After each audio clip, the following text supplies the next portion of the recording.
A day in my life, ang inyong Lola Jen nga nagpa-maid sa Hong Kong. For today video guys! Goy, namay ni Pauline ni Cindy nga na broken heart. Siyempre, char lang.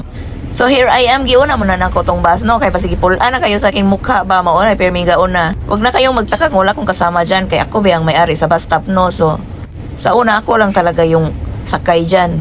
Kay Pacquiao ko man yan pa doon sa baba, doon na sa baba, dito may daghang manakay.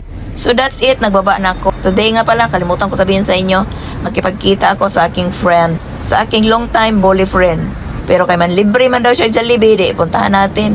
Kumo na ito guys, syempre sa Central, tagpuan ng mga Pinay ng mga gwapa. Oy, gwapa ko, kay nako dere. Huwag na kayong magreklamo guys, video ko to. So pagdating ko nga pala dito, ayan, hinanap ko siya kung asa siya nagsuksok.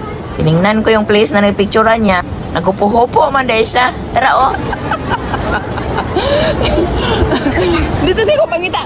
Dito naman din, nagtagandam, nagkukog-video ko kung asa ka. Ano naman yung picture ko? Kasi tuwatos one chay pa do. Takong katita.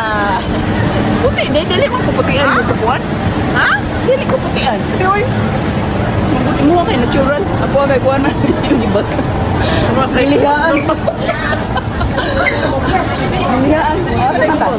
Ambod. So kay man libre man siya Jollibee, syempre pasok tayo sa Jollibee, oy. Ya maghanap ako ng upuan kay siya man ang maglibre di siya magpila doon. Lain pod. Siya man maglibre niya ako mubayan nga wala man koy pambayad, wala man koy sahod. Kaya nga bumangon ko sa higaan ko kay man libre siya no. So discarding malupit hanap tayo upuan. Oh, tingin-tingin muna. Puros kami Pinay dito. So naana nga siya no. Dito na yung order namin. Ya meron man dito si Mano nga mambudol man sa amin. Nabudol din kami dito eh. 1,500 yan sa Pinas. Ako ni bayad. Hindi nga. Ako ni 350 yan, dalawa. Ako siya diha. Pinas 300. Yan kaya hindi man na pwede. Walang Marites. Pag nagkita kay Marites, man yung kasama ko, natatakdan lang man ako. Picture ko nagtuwan si Mira nga pasok ka. Kaya ni pasok ako may nagluy. And while nagmarites kami, kay gusto manggit siya magpicture daw kami, kay guwapa daw siya for today's video ay. Pinangalanan pa ko ng iba pangalan. Kuya Uwan. So fast forward na lang tayo, no? Marami kaming narating sa araw na ito, kay panagsara man kami magkita. So pumunta pa nga kami dito sa bahay ko, kay namin kikuha. Nakalimutan ko man yung aking igip-gip sa kanya, oy. So ayan, pumunta kaming Wansay, lakaw-lakaw kami doon, kung saan kami abutin ang aming lakad, kay magstay man kami sa boarding house niya, magbayad man kami, di maglakad-lakad na lang kami, kay ang aming gibayad, amin na lang itong isave.